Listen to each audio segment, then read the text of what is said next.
Hello, my name is Erin Kiger, and this is my exit exam presentation. We're going to be going over the design thinking overview, my design thinking project, and the design thinking connections. So let's go ahead and get started. There are 5 phases in design thinking: discovery, interpretation, ideation, experimentation, and evolution. Discovery focuses on empathy, what you believe somebody else needs. Interpretation focuses on the actual needs of the end user. Ideation focuses on the creation of ideas. Experimentation focuses on creation of prototypes. And then evolution focuses on the continued change of those said prototypes. For my group and my design thinking project, we started with the discovery phase where we listed all of the concerns we had at our school, and we focused on tiered instruction. We came up with a design thinking question. We went to our end users and we asked them questions based on their needs. Additionally, we began holding weekly and sometimes bi-weekly meetings to ensure that we were all on the same page. In the interpretation phase, we worked both asynchronously and synchronously to take the information that our end users had given us and put them into themes. We soon realized that our original design thinking question wasn't applicable to our end user, and we reworked that based on what their feedback was. The ideation phase, we worked together to come up with 100 ideas, and then once we had those ideas, we each voted on our top 3 and then chose our top 1 based on cost, time involved, and what seemed most feasible. In the experimentation phase, we created a professional development plan to address our design thinking question. Screenshots and explanations of the program were included for faculty so that they would have a good understanding of why we were having this professional development. Dates as well as groups of teachers or faculty staff were also included in the table of contents. Once that was created, we did a form. We sent that out to receive feedback on the table of contents for the professional development plan. In the evolution phase, I adjusted the plan so that it focused strictly on my school. In order to meet my school's needs, we focused on collecting data and documenting the tasks done with students and put it in Google Drive so that all teachers would have that collaborative piece as well as communication with coaching. The evolution phase video is here, and the table of contents PD plan is linked here. And then finally, the design thinking connections can be found in this thing link video. So this thing link is going to cover my course connections. So all of the courses that we took throughout the program, I was able to connect to 655 as I created a design thinking challenge question and prototype. So let's begin with 690 methods of inquiry, and the purpose of that class was to introduce us in how to evaluate a school-based program. And basically, due to 690, what I was able to do was create focused and detailed questions for my end user and my expert when developing my design thinking challenge question, and their responses helped me to better develop my question that led to my prototype. Next is 650, professional learning and growth leadership, and so the purpose of that class was to develop professional development, culture, goal setting, all from a leadership standpoint. And so because of that class, what I was able to do is, for my prototype, I created a professional development plan, and I kept the adult learner in mind, and I wanted to maintain the culture and the goal of the school as I created this prototype. And then moving on to 600, principles of educational administration. The purpose of that class was to understand both the fiscal and the legal expectations placed on leadership in schools. And so I was able to connect 600 to 655 because 600 provided me such a deep understanding of the legal rights of students. So as I created this professional development plan that dealt with tiered instruction, I was keeping in mind my students who have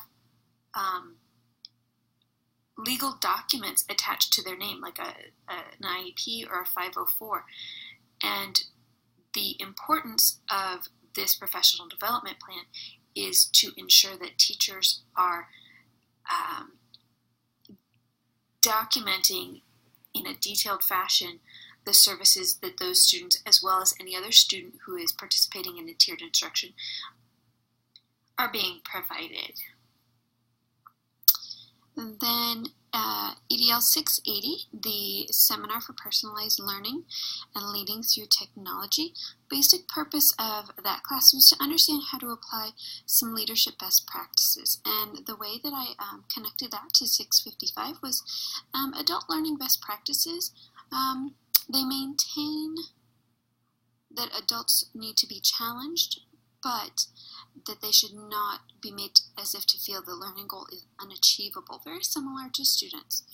So by providing professional development specifically tailored to various groups, everybody has a better understanding of the expectation placed on them specifically as opposed to the whole group. Additionally, because we will be providing continued coaching that's going to support our adult learner as they continue to work through any questions or concerns they might have. Next, we have EDL 680, which was Introduction to Enterprise Architecture. So my basic understanding for that one, my basic purpose was to understand the basic concepts of what enterprise architecture is and how to apply it to a school setting. So the connection that I made to 655 was that enterprise architecture showcases the importance of a collaborative decision-making process. So there's no one person who is in charge of making all of the decisions. So when you implement a new initiative in a school, it's important that all of your stakeholders play a role in that conversation leading up to that final decision. And so as I was going through my design thinking process, I'm going to my end users and my experts, and I'm asking them the questions based on what they know they need or is needed at the school. And so that helped to create and develop my prototype. Moving on to EDL 630, the School Improvement Leadership class. Basically, the purpose was to understand and utilize PLCs for the purpose of supporting student growth and also analyzing data to support student growth. And so the connection that I was able to make there is my professional development plan, my prototype, was created for the Design Thinking Challenge, and it was utilized based on the data analysis skills that we worked on in 630.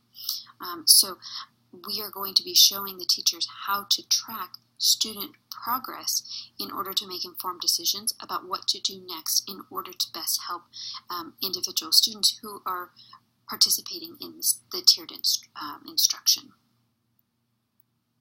For EDL 795, we were asked to evaluate a program, and that evaluation included some research, a literature review, some data collection, the evaluation, and an overall result of the evaluation.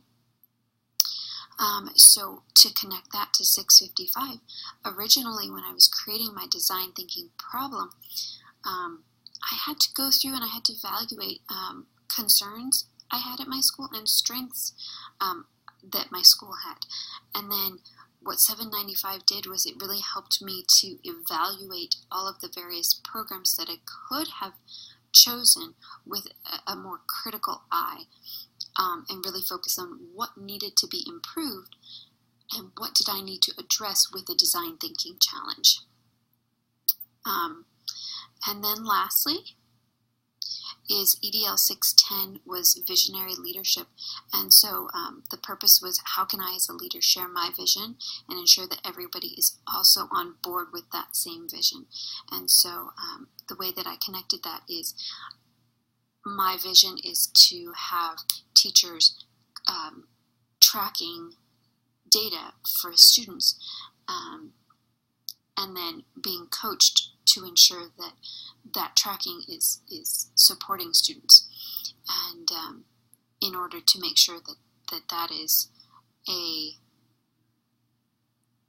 school-wide vision, I need to make sure that I'm putting it out there, not as just my own, but as something that other teachers are getting on board with. Thank you so much.